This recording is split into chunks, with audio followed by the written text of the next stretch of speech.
Good evening, and welcome to the Los Angeles World Affairs Council Town Hall event, the Dan Schnur Political Report. It's really good to have all of you here with us tonight.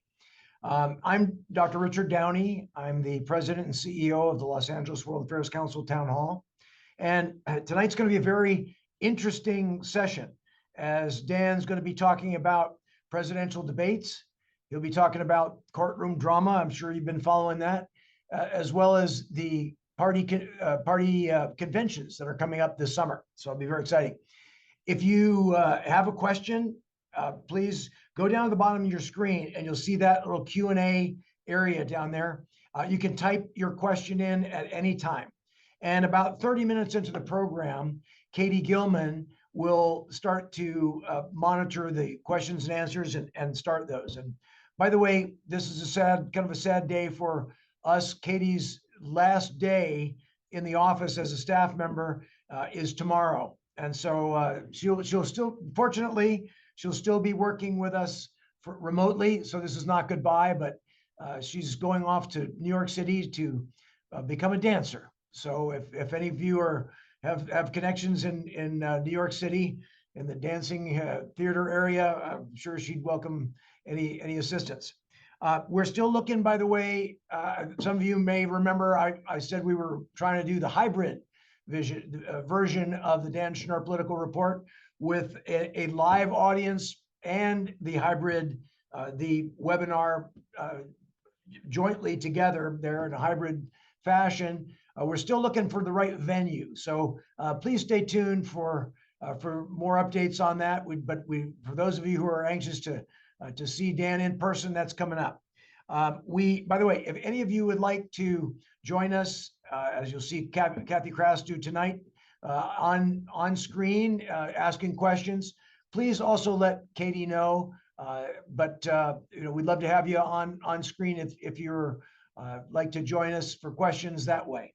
But right now, we're looking forward to a very interesting session ahead. So Dan, please take it away. Thank you.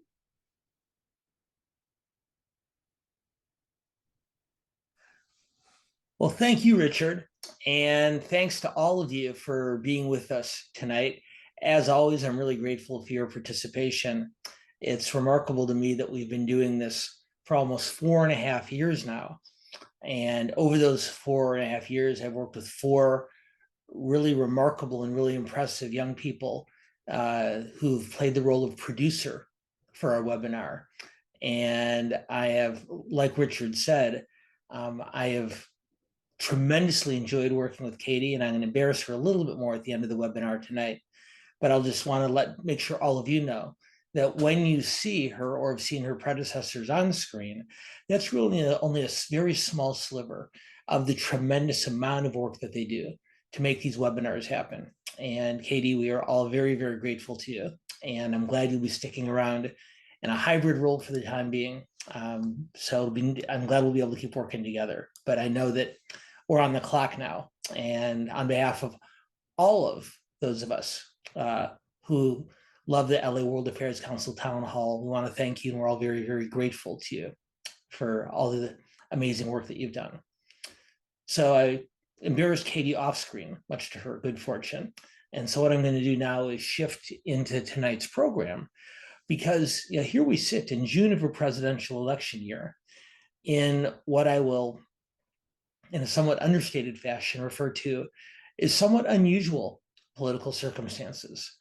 Now, we've been living in an unusual political time for quite a while now for all sorts of reasons. But tonight we'll add to that list, because normally the summer before a presidential election is a relatively slow period. The campaign never really stops once it gets underway, from the first primaries all the way through. But usually over the summer, once the nominations have been decided, there's a little bit of a respite until the campaigns really begin in earnest on or around Labor Day. But this summer, there is no slowing down at all. And as Richard mentioned, we have plenty of courtroom drama, although not as much as many might have expected some months ago. We have presidential debates taking place at a historically early time. And of course, we have the two party conventions, the Republicans in Milwaukee in July and the Democrats in Chicago in August. And even though that's a bit more typical, the challenges that both of the parties are facing as they prepare for their nominating conventions are very unique in ways that we'll talk about a little bit later in today's webinar. So, and of course, the rest of the world doesn't stop while a presidential campaign is going on. So there's still day-to-day, hour-to-hour news coming out of Gaza, the war in Ukraine, the China and Taiwan growing tensions. President Biden is at Normandy this week for the 80th anniversary of D-Day. So no shortage of global topics for us to discuss also. But tonight we're going to focus, at least for the first 30 minutes, on the presidential campaign in this very unusual summer that we're facing. But of course, once we get to the bottom of the hour, in my favorite part of the program, we'll ask you to send in your questions. And Katie, working with Spencer, will work with me to make sure I do my best to answer as many of those questions for you as possible, either about the topics we talk about in the first half of the program or other things going on in international or domestic politics. But anyway, let's start in the courtroom. Now, of course, former President Trump has been facing four separate sets of court cases around the country, in Florida, in Georgia, in Washington, D.C., and New York, for more than 90 different felony charges. 3 of those 4 cases are now on hold for various reasons. And so it now appears that the New York trial, which I know you've all been following, the one that, at least according to public opinion polls, was the one of the 4 that the American voters felt was the least impactful, that one of the 4 has now concluded. And it appears that, very likely, that it will be the only one of the 4 to take place before the election. Now, the basics, as all of you know, just to review, Trump was charged with 34 felony counts of falsifying business records to conceal payments made to the pornographic film actress, Stormy Daniels, to attempt to ensure her silence about a sexual encounter between them. Now, the Manhattan District Attorney, Alvin Bragg, accused Trump of falsifying these business records with the intent to commit other crimes, the violation of federal campaign finance limits, and unlawfully influencing the 2016 US presidential election, as well as tax fraud. The prosecution argued that Trump's 2016 attempted to benefit from the payment of hush money to Daniels through Trump's former lawyer, Michael Cohen, who was reimbursed via the false retainer agreement that was at the core of the case. The defense argued that Cohen made those payments without Trump's knowledge, that Trump was not aware of any allegedly unlawful scheme, and that Cohen was unreliable as a witness. And in any case, Trump, of course, was convicted on all counts last week, and he became the first president in our history to have been convicted of a felony in any state or federal court. Trump's sentencing begins on July 11th, which is just a few days before the Republican Party convention, as I mentioned a minute ago, will begin in Milwaukee. And Trump has said he will appeal the ruling. It is almost impossible to fathom that appeal will be heard, let alone decided before the election. So in all likelihood, that Trump conviction will stand through the summer, through the fall election, and through election day. And then, of course, because even while the Florida and the Georgia and the Washington trials wait, there's more courtroom activity this week and probably next week as well. President Biden's son Hunter, is in court on gun charges. And Hunter Biden, of course, faces a separate trial later this year on tax evasion. So maybe not as much activity on the campaign trail over the summer as we see at other times during the year. But the amount of courtroom activity is absolutely unprecedented in American political history. And we'll talk a little bit now and a lot later about the potential impact on the campaign of these court cases. And so, Spencer, if we can, let's put up our first question for the audience. They've all paid attention to the New York case. It's a pretty straightforward question for all of you. We want to know, given Trump's conviction last week. We want to know what you think about which party, whether Republicans or Democrats, benefit more politically from Trump's guilty verdict. Two options here. Do the Republicans benefit more? Does Trump benefit more because this guilty verdict motivates his base? And we've already seen a tremendous spike in Trump's fundraising over the course of the trial and then after the verdict. Or alternatively, is it something that helps Democrats because it allows Biden, who's been working very, very hard to sharpen the contrast between him and Trump, to all voters, but particularly to progressive Democrats? Does this benefit Biden because it allows him to sharpen the contrast between him and Trump in a much more vivid way than might have been the case otherwise? So Spencer, whenever you're ready, let's put up the answer. Let's see what our group had to say about this, can we? Thank you very much.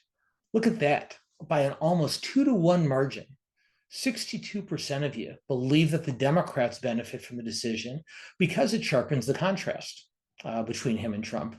But 38%, not an inconsiderable number, over a third, believe that it helps Trump. And as we talked about earlier, there's no question, at least from a fundraising standpoint, that Trump has benefited. Now, in the very early polling, and I want to emphasize that this is very early and we should not overinterpret it. At the very first days after the verdict, we see a slight movement in the polls toward Biden from Trump, but within the margin of error. So if this is something that's helping Biden, at least so far, it's helping him in a fairly minimal way. And as we go forward, we can dig into that a little bit deeper. But Katie, do I need to start complimenting you again, or are we just going to keep up with work? No, you did enough. Thank you so much for the kind words. And Richard, I appreciate that as well. But Dan, I'd love to ask you a follow-up question to that poll for the audience. And my question to you is, which party is doing a better job of using the verdict to their advantage? It's a really good question. And to me, it's the logical outgrowth of what we've already asked our group. Is if on the natural, our group believes that Biden benefits more than Trump, that Democrats benefit more than Republicans, the question that might be a little bit easier to see early is whether one party or the other has been able to utilize the verdict more to their benefit. And what I would say right now, Katie, is right now, at least, I don't think either party is doing a particularly effective job of using this to their benefit.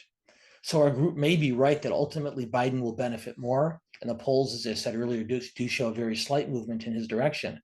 But right now, given that both parties, that both campaigns have had so much time to anticipate this decision and to prepare for it, it's been sort of puzzling to see how poorly they've handled their reaction, at least in terms of the potential political benefit.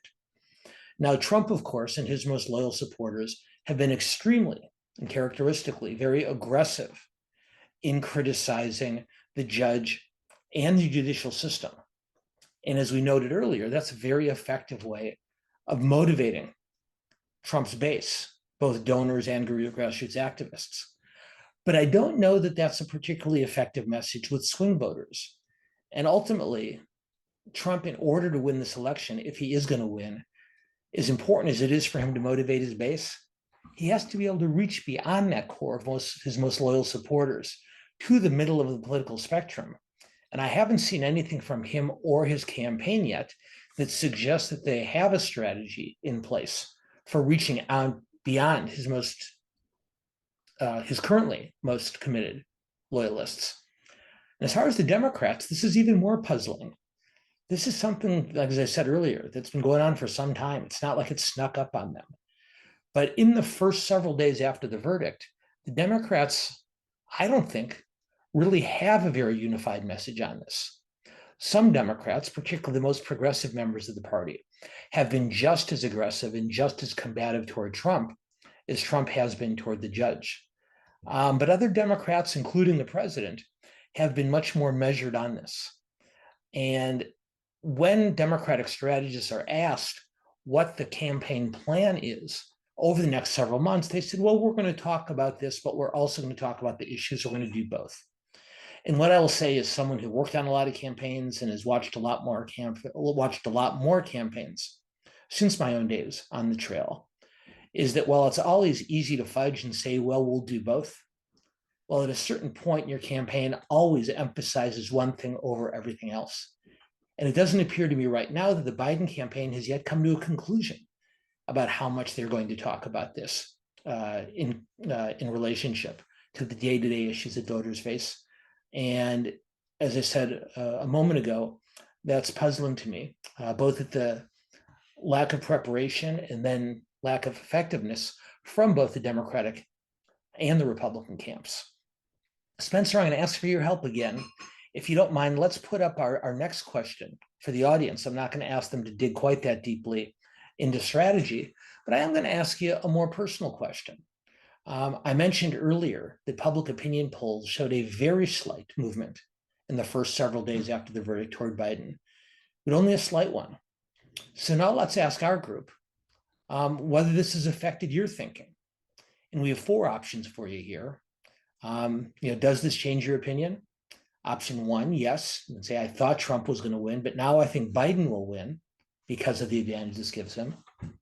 Second, yes, I think it will change the outcome. I had previously thought Biden would win, but given Trump's spike in fundraising and voter enthusiasm, I've now rethought that. Or third, no, it hasn't changed my mind. I thought Trump was going to win a couple of weeks ago. I still think he's going to win. Or finally, no, it hasn't changed my thinking. I used to think Biden was going to win before the verdict. I still think he's going to win. So when we have a chance, can we put up those answers, Spencer?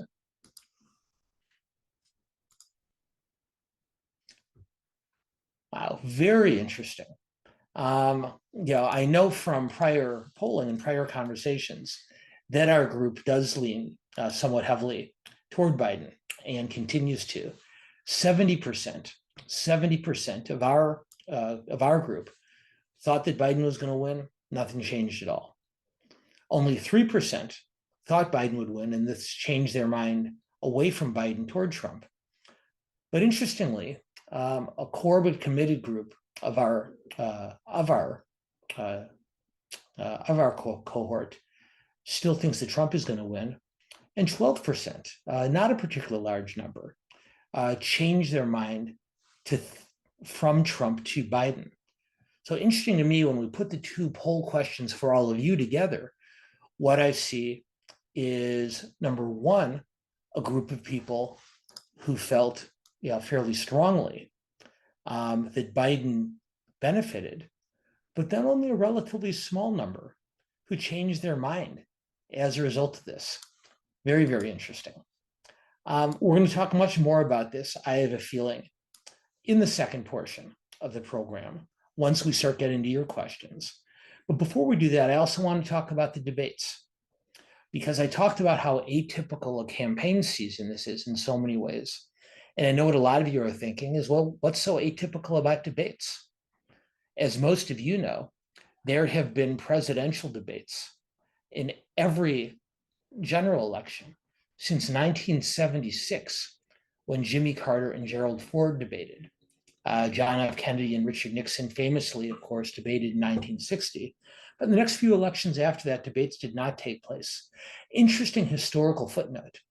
It's been reported that in the 1964 election, had John F. Kennedy lived, that Kennedy and Barry Goldwater, who of course did become the Republican nominee, that Kennedy and Goldwater, even though the 2 of them were politically polar opposites, they had a great deal of respect for each other. And they had had conversations, it's been reported, that the 2 of them would travel around the country together and debate on a fairly regular basis. They're very, very different visions for America's future.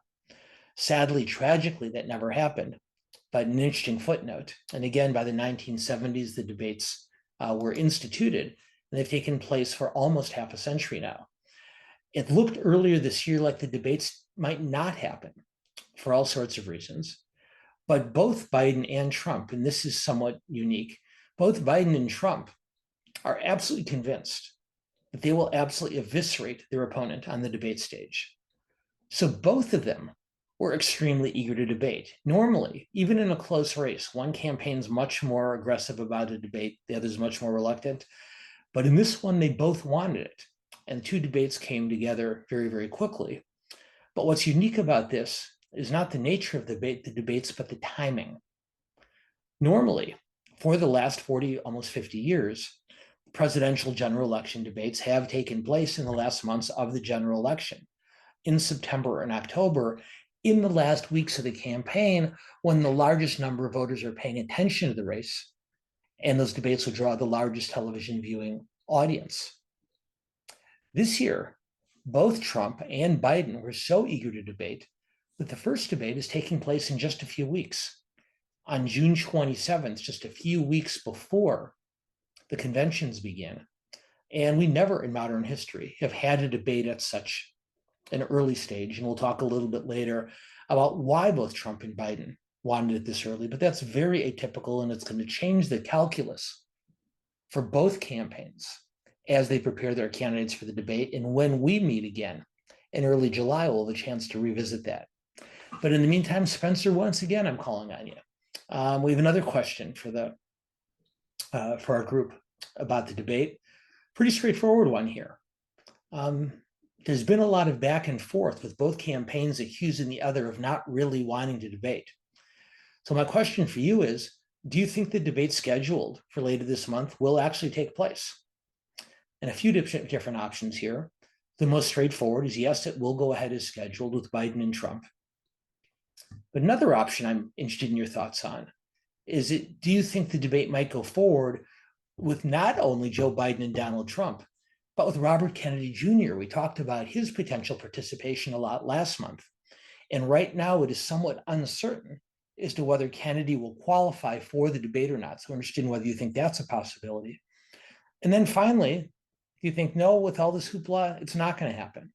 And your third option is to say the debate's not going to happen because Trump will pull out with some pretense or some excuse, or finally know that Biden will pull out with some excuse or some pretense. So let's see how we did. Let's see how we did on this one, can we?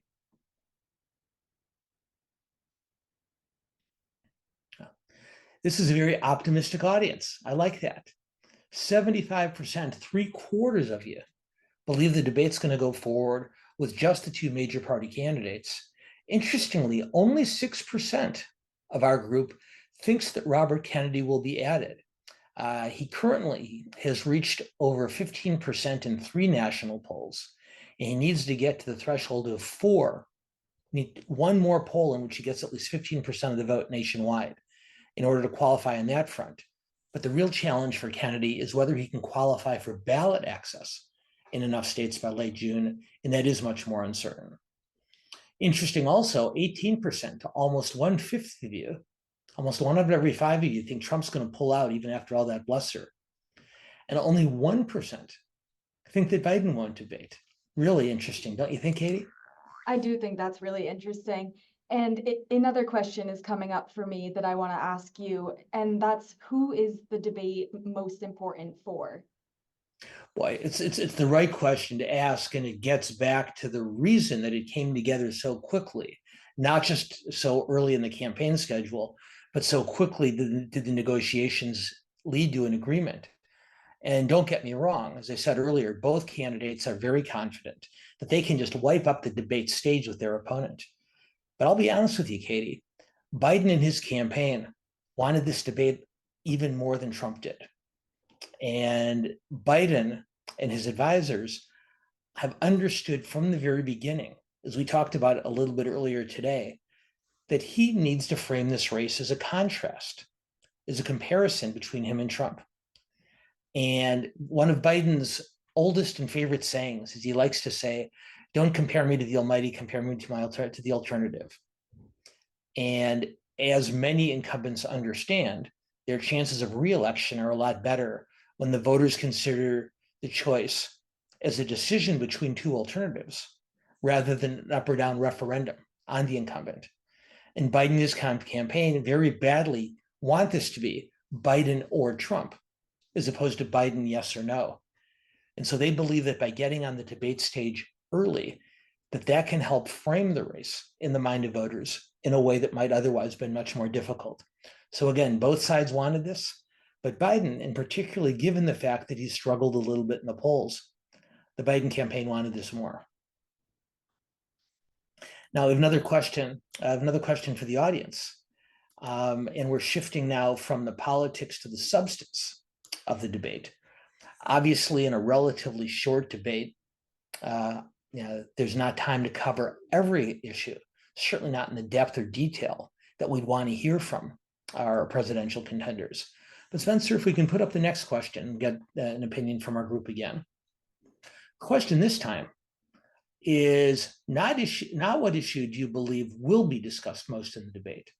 The question we're asking is, what issue do you believe is the most important to be addressed in the debate? In other words, what issue do you think the two candidates or the three candidates should spend the majority of their time on?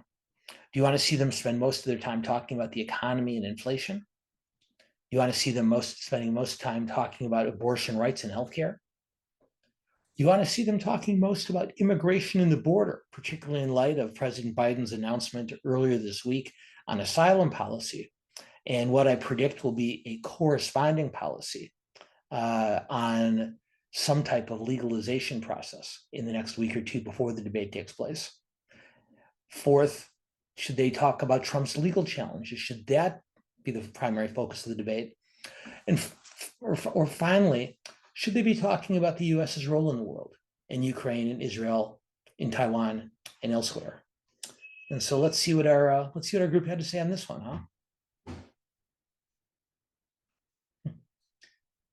huh? A much more split decision on this one than we've seen on the others. Very interesting. 43%, a little bit less than half, say the economy and the inflation. 22%, we are the LA World Affairs Council town hall, so almost a quarter saying foreign policy shouldn't be surprising. Immigration and abortion at only a little bit less, at 19 and 15%. It's interesting. A lot of people, myself included, believe that these two issues, abortion rights and immigration, will end up driving the campaign more than any other. What I hear from our group is if that's the case, you don't think that's the right decision. And only 1% of our group think that they should spend a majority of their time talking about Trump's legal challenges. Very, very interesting. As always, love hearing what all of you have to think about these things, and I'll be eager in just a couple of minutes to begin to hear a little bit more in detail through your questions about what you think about these concepts. Before we get to that, I want to talk for just a couple of minutes about the party conventions. Once again, we'll be back over the summer, and we'll be talking about the Republican convention in immediate proximity to the GOP gathering in Milwaukee. And we'll be talking about the Democratic convention as they gather in Chicago in August. But just as a couple of brief curtain raisers, we have a couple of questions for you, and I'm going to ask you them in succession. So Spencer, can we put up that first one? Which candidate has more to gain from their convention? Biden or Trump, or no difference? We'd asked you earlier who you thought would gain more from the court decision. Now we're changing the focus a little bit. The conventions are very high profile events on the campaign calendar. And the best candidates really can find a way to work those conventions to their advantage. Which one do you think going in? I'm not asking you to predict which one will do better at their convention, but which one do you think has more to gain from their convention? What do we got?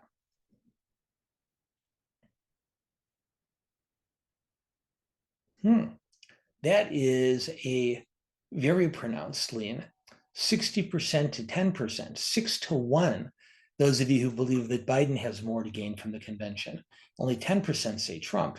And I wonder, we'll see if we can find out in our questions, how many of you, of that 60%, said that Biden had more to gain because he needs to gain more, or because he's better positioned to gain. And 31%, about a third of you said, no difference, Dan. So let's flip it around now. We've asked you which candidate has more to gain. We'll ask you now, which candidate, can we? Thank you, Spencer. Which candidate has more to lose from their convention? I guess logically, it might be reasonable to assume that you think that if Biden has more to gain, that Trump has more to lose, but not necessarily, because this could be in some of your minds an unusually high stakes convention for Biden, for good or bad. And maybe because Trump's base is so locked in, he really doesn't have much to lose there. But let's see what our group thinks. Well, this one's a lot closer. 53%, so not a lot less than the 60% who thought Biden had more to gain. 53%, a little bit less, think he has the most to lose. But 24%, more than double the number who thought Trump had the most to gain. More than double that number think that Trump has more to lose at his convention. Very, very interesting. And it's interesting watching these things as they proceed, Katie. I know you've been watching these conventions quite as long as I have, but they are quite the spectacle. Yeah, well, I was just going to point out that it has been years since the conventions were held to determine the party's nominees. So do you think that they're still valuable? I do think they're still valuable. You're exactly right. It's been many decades since the conventions actually decided a party's nominee. And to a large degree, they are ceremonial. For many, many years, of course, the actual roll call determined the official naming of the nominee, even if everybody knew in advance what was going to happen. But in 2020, because of COVID, even that didn't take place. And it's already been reported that this year in Chicago, the Democrats' roll call will have already taken place. They will have already officially named Biden as the nominee earlier in the summer in order to meet some of the state's filing deadlines. So it is ceremonial. It is symbolic, but I think it is still incredibly valuable because the conventions provide a tremendous platform for the parties and the candidates, the nominees, to demonstrate the issues they're going to emphasize in the campaign, to try out the messages they're going to be stressing over the course of the general election. And even though the conventions attract much less news and public attention in the past, they still receive much, much more coverage than almost anything else other than the debates that takes place until the last several days of the campaign. So for well-informed voters like our group, they're probably not going to learn very much. But lower information voters who haven't paid as much attention to the campaign to date, this is their first chance to clue in. And it's, the old saying is, you don't get a second chance to make a first impression. Well, even though Biden and Trump are, of course, very, very well known by the American people, this is their first opportunity to present themselves in a traditional candidate construct. So it still is very, very important. Great. Thank you so much for answering that question. I really appreciate it. And I now am very excited to invite Kathy Kraz to the conversation. Kathy is the owner and president of Los Angeles-based K2 Consulting Group, which is a philanthropic consultancy firm for nonprofits. And she's been listening to Dan religiously since March 2020. And she is now going to ask Dan a question in real time. So Kathy, please take it away. Oh, this is so exciting for me. I have to say, Dan, on this 80th D-Day anniversary, thank you for delivering our 21st century fireside chats for the last 4 years. Very kind. And as you know, I couldn't have done it without Katie and her predecessors. So let's give That's them. very true. It's very true. Let's fast forward over to August. And my major angst right now, the Democratic convention. Governor Pritzker, a rising star in the party, put a lot of his clout into bringing the convention to Chicago after 56 years. We've got Democrat Minion Moore, a very high level party person, is the chairperson. She's a native Chicagoan. Democrat Mayor Brandon Johnson is quoted as saying, if there's any mayor that understands the value of protest and demonstration, it's me. He told reporters dismissing a question from Durbin, who is concerned about it. Without protests and real demands of a government, people of color and women do not have a place in society. And he, I think, does not agree necessarily with Pritzker, so on many things. What do you foresee might happen? And what do you think will be the political repercussions on the election if we have a 1968 revisited or worse? I think it's a really smart series of questions, Kathy. and I know because we've talked in the past, but I think the rest of our audience could have figured it out pretty quickly, that you are a longtime Chicago Politico. So that clearly comes through. But I think your question, I think your primary, all of your questions are good ones, but your primary question is of critical importance. I mentioned briefly earlier how unusual both of these conventions are for the two parties. We've never had a convention in the past where parties convene only a few days after their standard bearer has been sentenced because of the felony for which he was convicted. And we've never had a convention, even the 1968 Chicago Convention, that presents this type of potential peril for the nominee. For those with long memories or who are students of history, we know that the Chicago 1968 Convention was an extraordinary challenge for the party and created a wrenching series of moments for a party that was in a country, not just a party, but a country that was really struggling with the challenges of the Vietnam War. And a lot of very smart observers believe to this day that Hubert Humphrey lost that year's election to Richard Nixon because there was so much tumult and so much chaos in the riots in the streets of Chicago, outside the convention and in the convention hall itself also, that it demonstrated to the American people a party that was not able to be in control.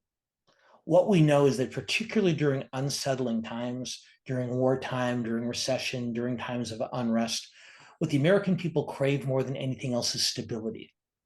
And this is a very high stakes moment and a very high stakes challenge for Democrats in general and for Biden in particular. And while I understand that Mayor Johnson does have natural sympathy for those who want to use their constitutional rights to have their voices heard, my guess is the Biden campaign, while they want to make sure that no one's First Amendment rights are compromised, would just as soon see the convention and those protests take place in as calm and an orderly a way as possible. And when the mayor of the host city talks in the way that Mayor Johnson does, it makes a lot of people wonder whether that's going to happen. As you know by now from having listened to me all these years, I don't like to make predictions. And so I won't make a prediction about what will happen in Chicago in August. I just know that the stakes are extremely high for the president. And the more calm and the more orderly the convention proceeds, not only is it better for him, but it dramatically improves his reelection chances, as well as the converse. One other thing, and I'm going to ask you a question, Kathy, before I let you go. As a Chicago Democrat, as a longtime student of Chicago politics, I have to ask you and the rest of our group, did you ever see the amazing movie a couple of years ago, The Trial of the Chicago Seven? The Aaron Sorkin movie about the original trial of Hoffman and Rubin and the rest. For those of you who haven't seen it, I wouldn't recommend watching it the week before the Chicago Convention this August, but maybe sometime between now and then, don't you think? One of my husband's favorite movies. Well, Kathy, thank you so much. Not just, first of all, thank you for being here tonight and for such a smart and interesting question. But thank you so much for your loyal participation in our conversations over the years. It means a great deal to me. And so thank you very, very much. And to me, I come running to it. Thank you very much. Looking forward. Thank you. See you soon. Bye. Thank you so much, Kathy, as Dan said. And Dan, what do you say now we turn it over to our general audience and get to some of these questions? As you know, my favorite part of the program. Let's do it. Perfect. Ready to jump in. So this audience member asked, with Biden and Trump aged 81 and 78 respectively, does Biden have an advantage since he has VP Kamala Harris with 4 years experience versus whoever Trump chooses as a running mate with none? Well, we don't know who Trump, of course, is going to choose as his running mate. And for those of you who have not seen it, it's been reported in a number of media outlets over the last day or so that Trump has narrowed his list to 8 individuals. Senator Marco Rubio of Florida, Senator J.D. Vance of Ohio, Senator Tim Scott of South Carolina, Governor Doug Burgum, who ran briefly for president, the governor of North Dakota, Ben Carson, the former presidential candidate and cabinet secretary, Senator Tom Cotton of Arkansas, Representative Byron Donalds of Florida, and Representative Elise Stefanik of New York. None of them, to the question that you posed, Katie, none of them have that level of experience. Some are well respected in their current positions, some I will say less so, but none of them have the experience that Harris does. That said, Kamala Harris, despite her tremendous strengths as a candidate and office holder, did not make a particularly strong first impression on the American people during her first year or two as vice president. And overall, her poll numbers are not particularly strong. While it's generally agreed that over the last year, in a lot of ways, she seems to have found her footing, particularly is the administration's and the campaign's primary voice in support of reproductive rights, is that 4 years of experience does not work to her benefit the way it might under other circumstances. If I had to make a very, very timid guess, I would say that just as Harris was not particularly well known by the American people until she ran for president, the 8 people I just mentioned are even less known than Harris was in 2019 when she first became a presidential candidate, which suggests to me that the vice presidential debate in which Harris faces off against one of those 8 individuals on nationwide television is going to be a far more important debate than we normally see between running mates. And if she presents herself in an effective and reassuring way, then as the questioner suggests, this may work to her and to Biden's advantage. If her opponent is able to demonstrate to the American people a greater level of confidence and competence, then perhaps it works against the Biden-Harris ticket. We just don't know yet. Got it. And this next person said, isn't it limiting to have the debate on CNN as many young voters don't have access to the cable subscriptions needed to view the debate live? So a couple of things to think about. Even though CNN is the host of the June debate and ABC is hosting the debate in September, both networks have already made it clear that they will make the debate available for any other television network to air live. So they will not have an exclusive in that regard. But the questioner raises a really important point about young voters and about voters of all ages. What we know is that all voters, or among all voters, the audience for a debate itself is always relatively small. Where most of the audience gets their information about the debate is in news coverage. What's in the newspapers and on the digital versions of the newspapers, what's in the TV news and the digital version of those newscasts. Over the years, we've learned that those debate excerpts carry a lot more weight with the voters than the debate itself. We're all familiar with the famous example of Kennedy and Nixon's debate in 1960 and the visual impression that Kennedy and Nixon made. But over the years, we've found that the news coverage, the headlines, the sound bites tend to drive voter opinion more than the debates itself. And of course, with young people who get their news less from newspapers and less from morning news shows and more from digital media and from social media, that dynamic's going to exist to an even greater degree. So whichever candidate does the better job of capturing their moments, capturing the headlines, offering a newsworthy soundbite, that's not just what's going to drive the decisions of most young people, but of their parents and grandparents as well. And that's either the best or the worst thing about politics in the 21st century, depending on your own perspective. That's really interesting. Thank you for that. And next up, as a former strategist, what would you tell President Biden to do? Boy, what would I tell him to do in the debates, in the convention, in the campaign? I would say this. I believe that if Biden is going to get reelected, it's going to be because of the abortion issue. And we've talked about this a number of times in this webinar before. People who do what I used to do for a living look for issues on which their base, on which their party's loyal supporters agree with the political center, with swing voters. And in this election, both parties, both candidates have one of those issues. Trump goes into this election confident that swing voters in the election agree with his conservative base on immigration policy.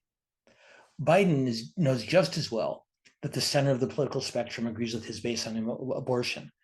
I don't think that issue is enough in itself to elect him, but if he wins, that's probably going to be why. And then quickly, before we go to the next question, and if he loses, if abortion is the issue that would win the election for him, I believe that Gaza is the issue that would lose the election for him. Not because many voters are casting their ballots on foreign policy, but because so many progressive Democrats who've been disappointed with Biden on other issues, on climate change, on police reform, on voting policy, because they were disappointed with the way the war is being conducted and the way Biden and his administration have reacted to it, that lack of turnout from his base could cost him the election. So if you ask me as a political strategist, I say the abortion rights are the issue that would get him back into the White House. If you ask me as his policy strategist in the White House, I would say that forging somehow a peace between Hamas and Israel and somehow achieving a treaty between Israel and Saudi Arabia and other Gulf and Arab states, to me would be the single most important action that Biden could take between now and November to increase his chances of re-election. We saw just last Friday, Biden very atypically giving a very high-profile speech on the war in Gaza and laying out his plan for both a short-term ceasefire and a ostensibly permanent peace agreement. Well, in his mind, I'm guessing that's important for a lot of reasons, not just because it would bring peace to the Middle East, or might bring peace to the Middle East, but because of the impact it would have on his own re-election campaign. So depends on whether you asked his campaign manager or his Secretary of State, and you get both answers. And is it likely that third-party candidate votes will result in Trump winning the election? Well, we don't know. Here's what we do know. We know that Robert F. Kennedy Jr. is now attracting more support in public opinion polls than any third-party candidate since Ross Perot more than 30 years ago. Second, we know that historically, support for third-party candidates has diminished as the election draws closer. So as long as we maintain a winner-take-all system for electing a president, as the election draws closer, fewer and fewer voters decide it's a good idea to cast a protest vote for a candidate who they don't think can win, and more likely put aside that symbolic decision to vote for one of the two more plausible candidates.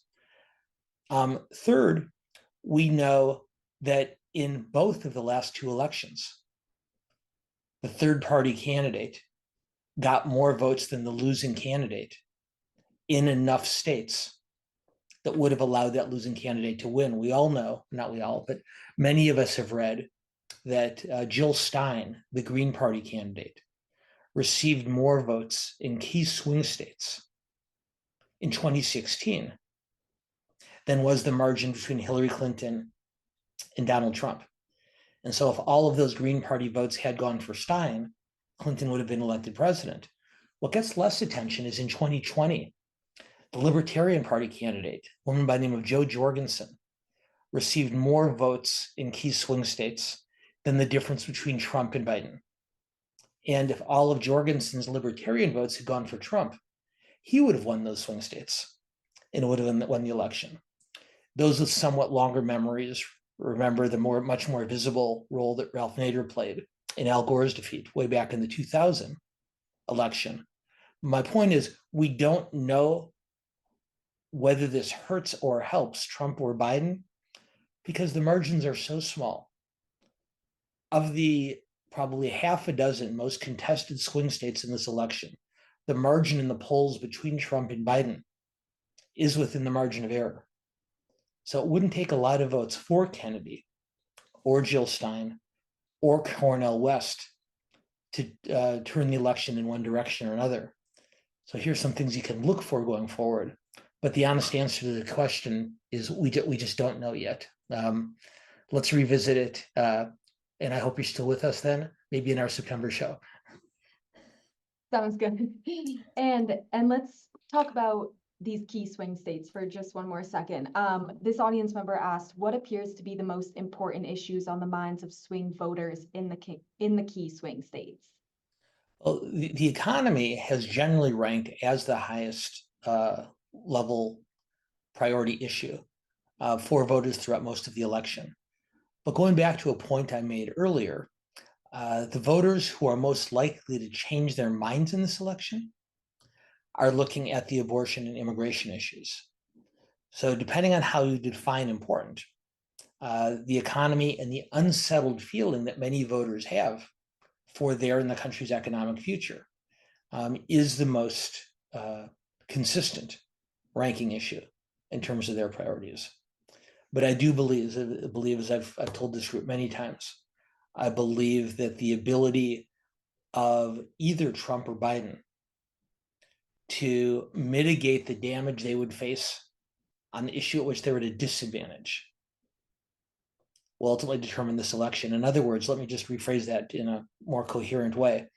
We know that Biden has a very significant advantage on abortion policy politically. We know that Trump has a roughly equally significant advantage on immigration policy. One of the two of them needs to figure out a way to minimize the harm they get on the issue on which they're on the wrong side of the swing voters. So as odd as it sounds, but the way Biden addresses immigration and the way Trump addresses abortion, I believe, is what will ultimately drive those swing voters in one direction or another. That's why Donald Trump now talks about leaving decisions about reproductive rights to the states. And that's why Biden came out just the day before yesterday with a very, very restrictive plan on asylum policy for our borders. Great. And Dan, what is your sense on young voter participation in 2024? Will we see greater or less participation overall than in years previous? At this point, and we don't know that, again, it's hard to predict voter turnout, because when you ask voters how likely are they to vote, voters generally say, oh, I'm very likely to, because they're giving the answer that they think they're expected to. But I will say this, I hope I'm wrong, but I am prepared for an extremely low voter turnout in this election. And that's for two reasons quickly. One, we know that in recent years, an increasing number of young people are leaning Democratic in a way that they have not necessarily in previous generations. And those young voters, particularly those young progressive voters, are not, as we mentioned earlier, particularly enthusiastic about Joe Biden. And voters who aren't excited about either candidate generally don't vote. I think second, just more broadly, while age is not the only factor that drives a vote, given the fact that these are the two oldest candidates in American political history, does appear to be having a discouraging effect on young people. Even those who don't have strong feelings for or against one candidate or the other are finding the election less relevant because they don't see anything in the candidates that allows them to identify with them. Now, there's 5 months between now and then. A peace agreement or an even worse eruption of violence in the Middle East could change that. There's any number of real world events that could motivate voters in a positive or a negative way. But I suspect if the election took place on this landscape, we would see particularly low turnout among 18 to 29-year-olds. Present company accepted, of course, Katie. Yes, and I think we have time for just a couple of more questions here, so that I want to get to. So, are there any impacts from civil lawsuits that Trump has been or is involved in that you think will continue to be in the public discourse? Well, of course, in addition to these 4 criminal trials, the just concluded trial in New York and the others in Washington and Florida and Georgia, there have been serious civil judgments against him. And odd as it may seem, we'll add this to the list of things that make this political landscape so unique. I don't believe that they're going to have a particularly large effect on this election. I feel like anyone who is upset about the civil judgment against Trump and the Trump organization, about the way it's handled its finances in New York, was probably even more upset about the recent court decision, and the lawsuit that Jean Carroll filed against Trump, in which he was found guilty. I think most voters have come to certain conclusions about Donald Trump as an individual.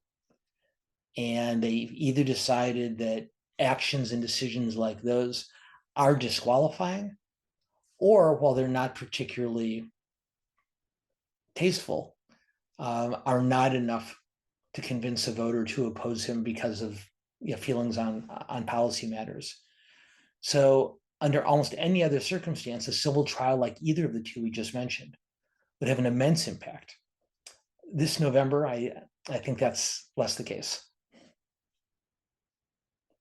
Okay, and one final question here, Dan. Thanks for answering all of these. What do you think the most likely October surprise could be that could help or hurt either candidate? Well, aside from by far the most impactful October surprise, could be a health episode. As I mentioned earlier, these are the two oldest candidates in American history.